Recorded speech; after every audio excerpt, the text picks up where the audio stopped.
Então, o processo de abrir uma empresa primeiro você faz um questionário para entender qual é a necessidade. Uma consultoria. Uma consultoria. Daí eu vou falar, eu tô pensando em abrir uma empresa X, assado, por causa disso, daquilo outro. Eu vi no Google, eu vi no canal Perguntas, eu vi pro YouTuber, que né, agora YouTuber agora viraram todo, né, ensina tudo. Consultores, que é assim, assado cozido. Daí vocês vão explicar. Quem é que faz? Como que é o step lá, Larson? Só pra gente entender. A primeira coisa, a pessoa quando liga lá no escritório, ou ela liga, ou manda um WhatsApp, ou um e-mail, a gente faz essa primeira triagem pra entender primeiro o que a pessoa precisa. E aí, dentro do que a pessoa precisa, a gente faz a escolha do profissional que melhor pode atendê-los. Hoje é muito bom falar disso, muito fácil, porque nós temos um leque de profissionais com muita experiência em contabilidade e que conseguem entender muito desse eixo Brasil e Estados Unidos, porque por mais que a pessoa esteja vindo para cá, ela ainda não tirou o pezinho de lá, então ter contadores que podem auxiliar a pessoa no caminho correto aqui, mas que também vão poder fazer essa tradução, né, do que é uma coisa lá, uma aqui, isso ajuda muito e dá muita segurança para as pessoas. Aí a gente marca na agenda ou da Dri, ou da Maíra, ou da Flávia, ou da Carol, e aí dali para frente a consultoria com elas, e aí segue o processo de abertura junto com elas. Acho que a Dri pode falar um pouquinho.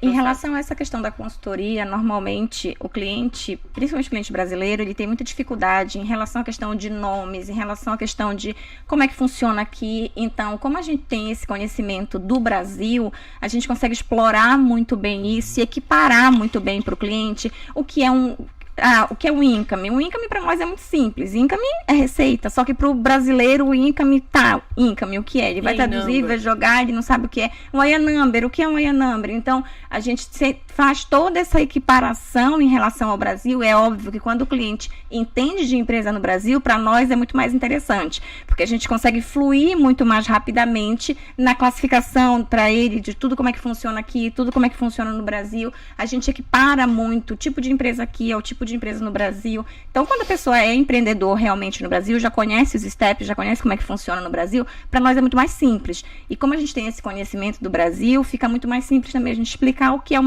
é lá e o que é aqui. Então, até além disso, tem todas as questões da vida da pessoa que ainda acontece no Brasil, né? Como a Bia falou, a pessoa vem para cá, migra, mas ela ainda tem o pezinho no Brasil. Então, tem muita coisa que as pessoas não sabem. A gente tem um trabalho de planejamento fiscal pré-imigratório, mas a gente também, independente de planejamento fiscal pré-imigratório, a gente também auxilia o nosso cliente em todos os aspectos, para que não fique sobrando nenhuma ponta, para que lá na frente a gente não perceba que teve alguma coisa que ele não nos contou e a gente vai ter que voltar para resolver o que ficou para trás. Mas sim, como eu sempre estou dizendo, trabalhar previamente, orientá-lo e equiparar tudo, Brasil e Estados Unidos, para que ele tenha segurança também no que a gente está fazendo, porque não basta a gente fazer, a gente tem que passar a segurança para o cliente do que o que a gente está fazendo é a maneira mais adequada para ele. Eu acho que o processo, ele contrata a abertura de empresa depois desse entendimento, e aí era muito mais rápido, né, Carol? A abertura agora... Abertura de empresas. Coitado do Covid, tudo a culpa é do Covid. Tudo mais, infelizmente, verdade. Mas, infelizmente, os órgãos públicos praticamente ficaram fechados no início da pandemia, até pouco tempo. Então, ARS, Estado da Flórida, condados, a gente não conseguia nem ligar para saber o que estava acontecendo. Então, uma empresa que antes ficava pronta em 24, 48 horas...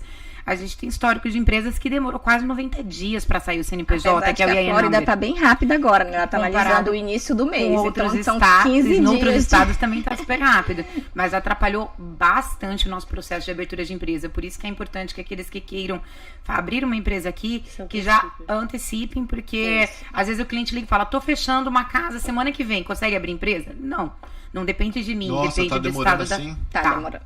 E pior é que, assim, não tem muito justificativa, porque quantas milhões de correspondências acumularam? O ARS tem mais de 2 milhões de alguma coisa de correspondência acumuladas. Aí eles acumularam, aí tem cliente que a gente fez a aplicação e aí sai, e eu tenho um outro que tá... E aí a gente não tem o que explicar, e as pessoas têm dificuldade de acreditar que é por papel. Até bom falar um assunto desse, porque hoje eu atendi um cliente que eu fiz o imposto dele a semana passada, e ele chegou com o sócio que fez imposto em fevereiro, e ele falou, recebi minha restituição na sexta-feira.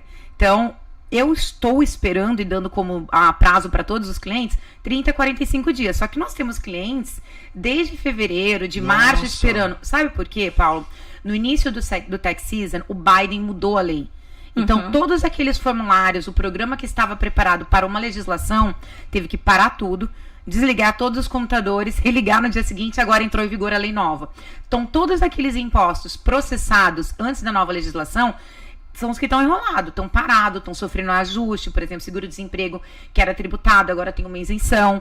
A multa do plano de saúde deixou de existir. Então, aqueles impostos que foram calculados com multa foram recalculados pelo sistema da Receita. Enfim, várias outras mudanças aconteceram, que está deixando o tax season desse ano um horror. Já nunca foi uma época, que a gente tinha controle, hoje está completamente descontrolado. Então, os impostos emitidos, para clarear, eu sempre dou uma traduzida. Fez o imposto em fevereiro, aí tinha um número lá. Deu X, deu isso e aquilo. Já tá emitido, tá aceito. Mudou no sistema. A gente acompanha junto com o cliente. Então, assim, o cliente fala, não, mas por que o do fulano? Porque quando foi feito depois, a lei mudou dia 30. Os impostos que elas fizeram a partir do dia 1º, o sistema já estava atualizado. Então, ele é automático.